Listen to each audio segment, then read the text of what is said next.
ازيكم يا حبايبي، عاملين ايه؟ يا رب تكونوا بخير. النهارده بقى كده قلت اعمل للولاد بقى ايه، طبق قطايف كده حلو، حاجه مسكره بقى ياكلوها بعد الفطار. هنا كان عندي السوداني بحاله كده، قعدت ادق بقى في الهون وبايدي الهون، لقيت ايديا مش جايبه نتيجه، تقريبا كان طري شويه، فطحنته كده في الكبه زي ما انتوا شايفين، وحطيت شويه وحطيت عليهم شويه سوداني وشويه جوز هند وشويه زبيب، وقلبتهم بقى. وجايبه هنا طبق قطايف كان طازه كده. هبدا بقى احشي القطايف زي ما انتوا شايفين، بحط شويه من الخلطه دي وابدا اقفل عليها كويس جدا عشان ما تفكش مني في الزيت، وهعملها كلها بنفس الطريقه وارصها بقى في الطبق. وبعد كده اسخن الزيت بتاعي كده، خلاص كنت خلصت الكميه. اسخن بقى الزيت بتاعي وابدا ارصها. لو لسه ما صلناش على الرسول، اللهم صل وسلم وبارك على سيدنا محمد وعلى اله واصحابه اجمعين. الزيت هنا لازم يكون سخن جدا.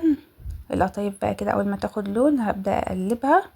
وهنا كنت مجهزه الشربات بتاعي، كوبايه سكر على كوبايه ونص ميه يغلوا 10 دقايق، ادهم نص ليمونه واسيبهم كمان 5 دقايق، رشه فانيليا واطفي عليه. كده بقى القطايف خلاص احمرت، بدات كده اطلعها في المصفى عشان تصفي الزيت، وبعد كده هبدا احطها بقى في الشربات وهي سخنه واقلبها في الشربات، وكده تبقى جاهزه معانا. لو لسه ما حطيتش اللايك مستنيه ايه؟ حط لايك بقى وكومنت وشير لحبايبك، واعمل اشتراك في القناه فضلا وليس امرا، وفعل الجرس عشان يوصلك كل جديد. هبدا بقى اقلبها في الشربات واحده واحده كده، ومجهزه مصفى معايا هنا تحتها طبق عشان برضو ان هي تصفي الشربات بتاعها وتبقى بقى مقرمشه كده وطريه من جوه. كده بقى خلاص كانت جاهزه معايا، واللون بتاعها خطير جدا.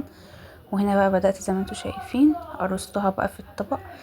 هنا كانت مقرمشه وطريه جدا من جوه. وما بقى عايزه طبق قطايف للولاد واعمله لهم. ما نزلتش فطار النهارده ليه، كنت معزومه عند خالته، كانت عامله لنا سمك ورز وسلطه، سمك بولتي وسمك بوري، وما عرفتش اصور بقى، فان شاء الله نعمل فطار ونصوره مع بعض. اشوفكم بقى في فيديو جديد على خير، واستنونا في فيديو جديد مع مطبخ سومة.